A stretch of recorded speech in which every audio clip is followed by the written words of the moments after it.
Hello and welcome into the Lone Star Varsity Preview Show. I'm Mike Graham. And I'm Brian Navarrete, and we're with the Lone Star Varsity High School sports staff. This show is being brought to you by the University Medical Center and powered by our friends at AJ Media. And Brian, it's week 9. We've picked out 5 games we think are going to be very, very interesting to keep an eye on through the stretch of the week, the remainder of the week. We're going to talk about all 5, and then at the very end of the show, we're going to try to pick the winners of this game. We both had pretty good weeks last week, 4-1.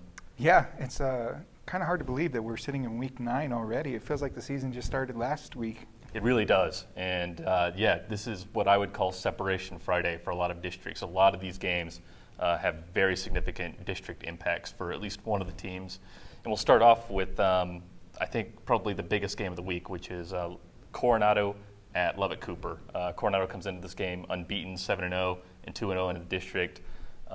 Lubbock Cooper lost a big one to Abilene Cooper last week. They come into the game at 5-2 and 1-1 in district play.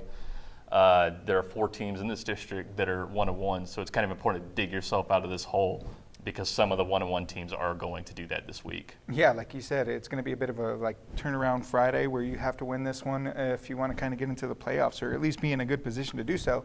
And this game, I think, is going to be the best one on Friday night with the Mustangs and the Pirates going head-to-head. I think what makes this game great is that these two teams kind of approach the game in different ways. Lubbock Coronado is going to take the fight to you in all aspects, offensively, defensively, and even on special teams they can be aggressive at some points. And when I watch Cooper play, it's kind of like they're playing against themselves. Like they're just making sure, are we on schedule with our offense? We're going to nickel and dime you, and we're going to play tough defense. Bend but don't break kind of defense. So 2 fairly different styles, and I think this is going to be an interesting game. Last year, Lubbock Cooper was able to spoil Coronado's hopes at an outright district championship. I think they're a little bitter about that. But no, when you do look at the 2 teams, you do see, I think, 2 different teams in that. Cooper, like you said, kind of absorbs the blow and still stays competitive, whereas Coronado, like you said, brings the fight to you offensively and defensively. But I think this game, when it comes down to it, is going to boil down to Cooper's defense and Coronado's offense. But I think anybody who's seen both teams kind of figures that, it's going to boil down to those 2 elements of the game. What we do know about Lubbock Cooper is that a couple of their key players are day-to-day with injuries, but they're optimistic they're going to get all of them back. And let's just go over who we think are some of the key players. For Coronado, I think you're looking at quarterback Quay Gray, running back Caleb Manuel. That's a 1-2 punch right there. Their perimeter players, Blair Conwright, all those guys. There's 6 of them, so many to name. And then for Cooper, I think Brendan Mell's going to have a big say in this game as the orchestrator of Cooper's offense. I think so. When you look at Cooper's offense, the quarterback is a big position in that, as it always is on every team, but he is the head of it all, and it all starts with him. And on Coronado's side, last week we saw Devin Morrison come up huge for him. And like you said, they've got players all over the place. It's crazy to have a team where you can, kind of talk about them and name players by name when it comes down to that. But no, I think it is going to be a good and competitive game with a couple of good key players. Now, for West Texas standards, this is a dream road trip for Coronado, only about 7 miles down the road. Yeah. Pretty easy, but it is a home game for Cooper. Do you think that there's a home field advantage in high school football, and will Cooper have that? I think so. I think in all levels you get a bit of a home field advantage. I don't know if Cooper will have one because you had mentioned, they're neighbors, basically. If you're a fan of Coronado, this isn't a game that you can't make. So I don't know if it'll apply in this instance, but it does exist in Texas high school football, I think. And then just like we said, 4 teams that are 1-1, at least one of them is going to be able to have to 2-1 because of the 1-1 matchups. Yep. How big would it be for Cooper to just springboard back into this thing? Because we talked before the season began that 2 is probably the magic number to get you in the playoffs, but at that point you're dealing with tiebreakers and things like that. 3 and you're in. And Lubbock Cooper is yet to play Lakeview. Yeah, I think, like you said, 2 is the magic number. As soon as you get that second win in district, like we mentioned, it just it puts you in a good position. This district, we were talking about it being so competitive at the beginning of the year, and I think that's proven true in the fact that we have so many 1-1 teams. Right now, Coronado is sitting with the magic number, but it could be robbed of something down the line, if Cooper comes away with this win like it did last year. But, a win would just be huge for any team that comes out with a win on Friday in this district. Like we said, we're going to pick that game probably dead last, but we're going to pick all the games that we mentioned here tonight. Game number 2, it's a 7:30 p.m. game at Sweetwater. It's Seminole, which is 7-1 and 4-0 in the district, versus Sweetwater, unbeaten and 3-0 in the district. And this is a rematch of a 38-14 Region 1 championship game last year at the 4A Division II level. And they're also district mates, so they played a 39-22 game last year in District 2 4A Division II. Both those games went to Sweetwater, so you got to kind of feel like Seminole might actually be due in this one. Yeah, and actually they were dealt 3 losses by Sweetwater in the last couple years, or the last 2 years. Right. And I think they're going to come in hungry on this one. I think right now Seminole's playing some of its best football after opening up its season with a loss.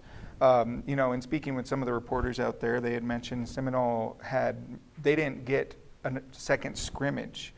So whenever they came into that first game, they were still kind of finding themselves offensively. And now they have upwards of 4 running backs who really ground and pound for them. And I think if they can play sound defense against a really talented Sweetwater team, then they can come away with the win with this one, get some revenge. I think so. These key players are pretty easy to identify. Sweetwater, I think everyone knows that Sweetwater went to the 4A Division II state championship game last year. And I believe they had a lead at halftime to West Orange Stark, which was like the team of destiny. West Orange Stark came back to win that one. But Sweetwater made a phenomenal run, and they've shown no signs of slowing down when they resume play earlier this season. They've got quarterback Chris Thompson, 2,366 passing yards, 31 touchdowns to 3 interceptions, and a 77% completion rating.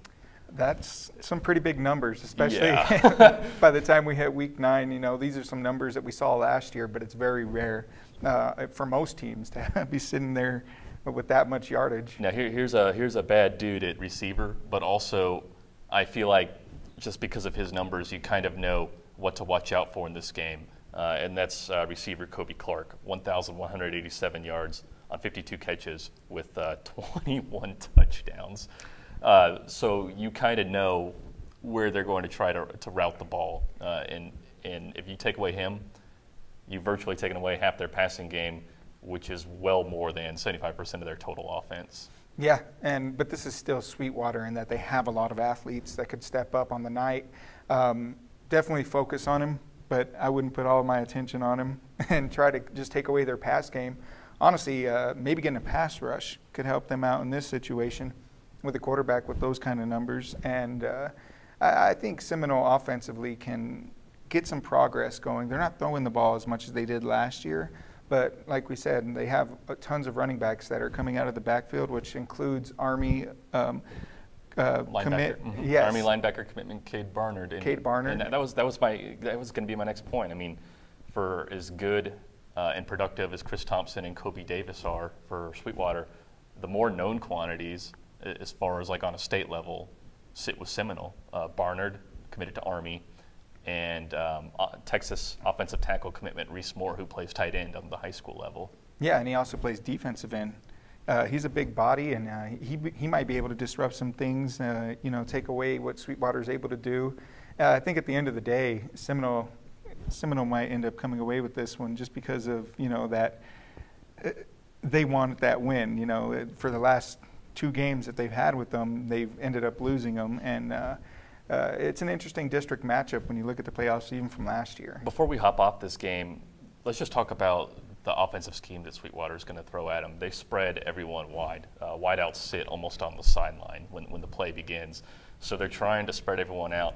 Now I'm thinking for Seminole, when you have Davis on one of those sides, obviously there's a cornerback that's going to be defending him. You're probably going to cheat your safety his way to get leverage if he comes back inside. And it's probably a good place to put Barnard too. Kind of triple cover, create kind of a triangle and make it difficult to get balls into holes that Davis can catch. But when you do that, you open yourself up for a lot of other things. What are some of those things that you're opening yourself up to? A run game, a possible run game. I think if you spread them out too wide, they're going to be able to come up the middle. And I think Sweetwater might have the athletes to do that. But, traditionally, or as you said, they've been spreading the ball out a little bit more, and they might just make you try to play to their game, and being able to take that away. And the other thing is you could come into this game and not give Sweetwater the opportunities to really find itself and run the football well if you're Seminole. And Barnard will run the ball. Moore is a nice asset to have blocking. Yeah. There are good things about the Seminole team in this game, but I do think it'll be tough for them. Yeah, I think possession might be name of the game. Keep the ball out of their hands and just move the ball downfield. Next up, this one puts a smile on my face. This is an interesting game and probably very, very important for the 1-4A Division I championship race. It's Estacado 7-1, unbeaten in district at 1-0, versus the Pampa Harvesters 5-2 and 1-0. And before we even get into this, these two teams share a common loss, Hereford. Yeah, at the beginning of the year for Estacado, and then Pampa, I think, a couple weeks back. Yeah, week 3, a 52-19 loss for Pampa against Hereford, and versus a 35-27 loss for Estacado in week 1. But you can't read too much into that. No, I think we're looking at a different Matadors team than we saw in week 1, or that was on the field in week 1, and they've since just been very impressive. Just doing some research on Pampa, a lot like Sweetwater, 2 key players at the quarterback and receiver positions. Brandon Stewart, 2,412 yards, a 66.9% completion rating, 25 touchdowns to 5 interceptions. So 5 to 1 touchdowns to interception ratio on the high school level. You'll never complain about that. No. And he's complemented by receiver Darrell Fields, who has 849 yards and 10 touchdowns, as well as sophomore receiver Darius Williams, 452 yards on 38 catches. So a proven Estacado defensive backfield is probably facing its toughest test of the season. I think so. Like we had mentioned in Sweetwater, this is going to be a game where they're going to have to get to the quarterback, disrupt some things, and then leave the rest into their secondary's hand, which, like you said, has been kind of proven this year. I think on average, maybe 3 interceptions, or not on average, but there's been upwards. They have had 3 interception games. You're exactly right. Yeah, and that's huge for your offense, which can come out and they can pass the ball and run the ball. So Estacado is kind of dangerous all across the board. If they can get to Stewart or get him out of rhythm, the Matadors are going to be dangerous in this one, I think. And we know that Estacado can run the football with Jeremiah Dobbins and Kamadrick Williams. Both players are almost locks to go beyond 100 yards per week, regardless of the opponent, because that's who Estacado is. But I think that one thing Coach Shavers would like to see as they get near to the playoffs, of course, this is a 4-team district, so everyone's going to the playoffs. I think that he'd like to see the passing game take the next step. Yeah. I think that the running game carries a lot of the load, and that's fine. But one day there's going to be a team out there in the postseason that's able to lock down the run, and then who is Estacado after that? They've really got to get their passing game up before they run into those situations. I think so, and I think talking on that end, I think they have the players to come out and present a pass attack that's going to give a lot of teams a lot of trouble. Bo Sims has got a big arm, and they have a lot of athletic kids on the outside as well at tight end.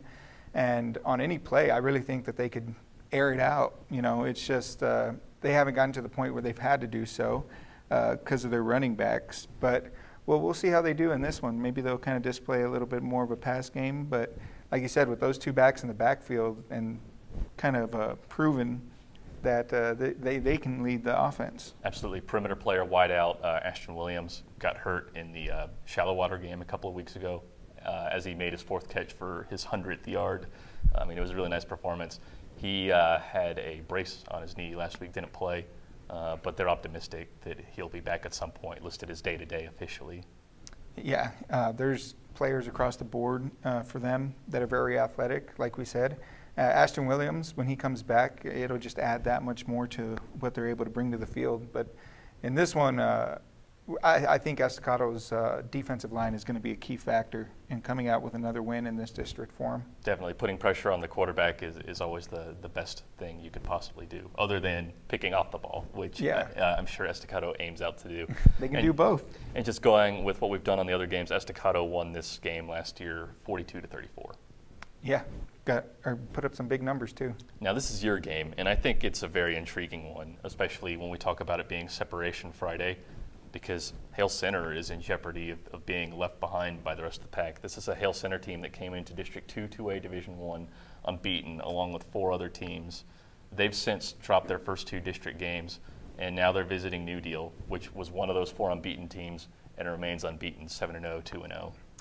I think a win could swing the Owls back into contention for the playoffs and just really help them out, and especially if they're able to get away with a win over, you know, a team that could be competing for the championship at the end of the year in New Deal, district championship that is. But yeah, it's one of those weeks where you have to come out and get a win, and obviously you don't want to be in that position. As Cummings had mentioned earlier on our coaches show, you don't want to be in that position, but they are in that position, and they have some athletes that can come out and do big things for them. You know, Brandon Castillo is a really impressive quarterback, and I think he's nearing the 2,000-yard mark. You're right. He's nearing 2,000 total yards. He has 1,500 in the passing department, 200 rushing, but he's really a threat in the running game too. Yeah. And I really like their chances down the stretch with him in control. The problem is that New Deal has some offensive weapons of its own and might come into this game looking to dictate the possessions in time of possession. Nehemiah Martinez is flirting with the 1,000-yard mark in the running game. And Jet Whitfield's one of the most athletic quarterbacks regardless of classification, and he's also nearing 1,000 total yards this season. When you look at those 2 guys in the backfield, oh man, that's a big – you have to be able to contain them somehow, but a lot of teams have been unsuccessful in doing so, and New Deal has been really successful on both ends of the ball. But Nehemiah Martinez, it's funny that he's nearing 1,000 yards when he kind of erupted maybe in week 3 or so. So he was a little behind. And Jet Whitfield, like you said, is one of the most athletic quarterbacks out there. He also plays on the defensive side of the ball, I believe. It's going to be a tough one for Hale Center to get away with. But like you said, they have maybe if they're able to another game of possession. Maybe it's going to boil down to another game of possession. But I really think a win could swing this season around for the Owls. Yeah, I think this is going to be an important game for Hale Center. 0-2. You thought they were going to be there just because they were one of 4 unbeaten teams, and everyone in this district had kind of the same body of work as far as their non-district schedule. But Floyd Data really turned it on. Floyd Data got these guys, and they have that game up in the standings. You've got New Deal and Abernathy at the top. Abernathy, a state semi-finalist last year, and Hale Center has yet to play Abernathy. So they're going to have to steal a win from someone before they run into Abernathy, where they could steal another win, but they're going to need at least one before they get to that game. And I think the time is now. If at any time, it's going to be now and this week. So we'll see how that one kind of pans out. New Deal's a lot to contain offensively, so I imagine they're preparing for that. You've also got the Thursday game this week, which is Abilene-Cooper at Lubbock High, 7 p.m. kickoff tomorrow at Lowry Field. It's a battle of 1-1 teams. You've got Abilene-Cooper at 5-2, 1-1, coming off a win against Lubbock-Cooper. Then you've got probably a reinvigorated Lubbock High team, which comes in this game 2-5 and 1-1 after beating Lakeview. And that game was, I think, huge for Lubbock High just because Lakeview viewed Lubbock High like a Super Bowl kind of game. Like if there was one team they were going to get, it's the team that they historically play the best against, and they didn't play that well. Lubbock High was able to beat Lakeview 52-14. Yeah, we saw Isaiah Johnson do what we anticipated he was going to do all year in this one game with 311 yards. Mm-hmm. He just ran all over them, and Lubbock High was able to bring it to San Angelo Lakeview. I think they played really well, and that's going to carry over into this game. In talking with the Abilene-Cooper coach, he really anticipates a solid team in Lubbock-Cooper with what they can do with the play action, what they make you do with their wide receiving core, and having to go one-on-one with them and try to contain Isaiah Johnson. So I think it's going to be a good one, and this is another game I think that can swing your season around and actually get Lubbock High into the playoffs if they are able to come away with a win. And score correction, Lubbock High defeated Lakeview 54-26. It was Cooper beating Lubbock-Cooper 52-14. That was an impressive win. Yeah, Abilene-Cooper, we knew they were going to be dangerous coming into this one, and they've proven that in being able to get a huge win over Lubbock-Cooper, who, is another one of those teams. Lubbock-Cooper plays teams tight. Yeah. And Abilene Cooper was able to just open it up, and they did it early. I mean, it was a 3-possession game well before halftime. Which just proves that the Cougars they have a dangerous offense, I think. Yeah, Ender Freeman at quarterback. I think he's one of the most prolific guys out here. Surprised some schools aren't looking at him. And they have a wideout, Miller Royals. I believe he has serious tech interest now. Yeah, they're going to be it seems to be a week of quarterbacks coming to town. It really is. Well, Ender Freeman, yeah, he does a good job on that team and leading them, and he's definitely shown off his arm. He's going to be another one to look out for whenever Lubbock High comes into this one. And talking with the coach from Abilene Cooper again, he was kind of mentioning that defensively, when you look at Lubbock High, they bring up a whole bunch of things to the field. They're very multiple in what they do. So maybe that'll kind of throw him off his groove a little bit. Yeah, and one thing about Ender, usually takes care of the football. At one point had a 10-to-1 touchdown to interception ratio. Kind of blew that against Monterey a couple of weeks ago. That's probably the blueprint to beating them. Maybe not interceptions, but turnovers, because this is an offense that scores and scores with ease. Yeah. Try to take the ball away early and jump on them, and then just kind of maintain possession. Obviously, that's what you want to do every game, but here more than ever, you got to get that ball away. And I think you need to do it early on in the game just because, like you said, they opened it up early on Lubbock Cooper. All right, with all that being said, are you ready to pick these games? I'm ready. I think today we'll go in inverse order and finish with Coronado at Lubbock Cooper, which we'll just circle right back to Abilene Cooper versus Lubbock High. Who are you picking in this game? I think Lubbock High has shown, has found itself offensively and what they can bring to the table, and I don't think they're going to stray from that. But Abilene Cooper, it's just, they're so explosive. And, with that record that they're coming in with, I know you don't want to look at the records when you're picking these games, but they're an impressive team, across the board. I'm going to have to go with the Cougars on this one. Ooh, I have a hard time with this game. I'm having a very hard time with this game because if you're Lubbock High, you've kind of got Cooper right where you want them. They got a Coronado game coming up. I still think they have Lakeview to play is one of their games. You know that they're kind of looking at Coronado and what an exciting thing that would be to spoil Coronado's outright district championship. You've got a running back at Lubbock High who runs the football very well, and when he runs the ball, the clock rolls. They don't get their potent offense on the field as much. Yep. The big question is defense, and I'm not sure about Lubbock High's defense in this one. Yeah. So when you think about all that, I know a little bit about Abilene Cooper's defense, played well against Lubbock Cooper. So I'm having a tough time with this one even right now, but I'm going to go Abilene Cooper in this one. But I think that has potential to be a very exciting game and a swing game for the Westerners program if they win that. I think if Lubbock High beats Abilene Cooper tomorrow, I'm not going to be surprised, but if I have to pick today, I'm going to go Abilene Cooper. Okay. Your next game, so you're getting in trouble with these coaches before even getting out there.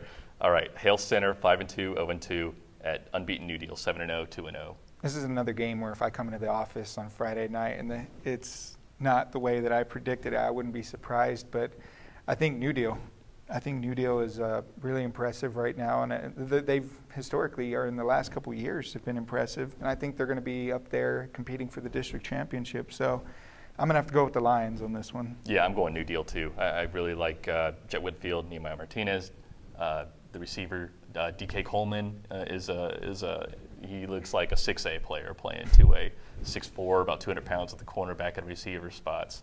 Lots of good athletes. I think Hale Center can turn it around, and they'll have to, but I don't think it's going to be this week. No, I don't think so. I think the Lions end up taking the win on this one. Okay, Estacado 7-1, 1-0. At Pampa, 5-2, 1-0 in District 1 4A Division 1. When I look at this game, I see Estacado's defensive line being kind of the X factor, and Royce Wellington and I can't remember the other kid's name. Bibbs. Yes. Yes. They're big bodies and they're hard to keep off the quarterback. So when I kind of think about that, I think Pampa's going to have to get the ball off early, and they have Estacado has a secondary to take it away if that becomes a issue. But I'm still going to go Estacado. I think they're hot right now, and I think that they're going to continue to play really well. Yeah, Estacado meets all my checkpoints in this game against a pass-heavy offense. 1, great backfield. 2, good front that can put pressure. 3, running backs that can keep the ball out of Pampa's hands. The only thing you'd like to see from Estacado is a little bit more productivity in the passing game, because they're reaching a point where that needs to be clicking before they run into some team like Argyle or Abilene-Wiley or what have you in the deeper rounds of the Region 1 playoffs. I agree, but you got the Matadors? Got the Matadors, yes. So this one I think we might be split on. Yeah.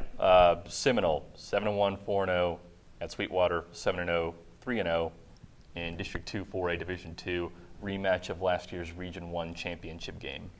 I got asked to pick this game yesterday at Seminole's volleyball, with them going undefeated in district and winning that title. But I got asked to pick this one yesterday by a reporter out in Seminole, and I think I'm flip-flopping here.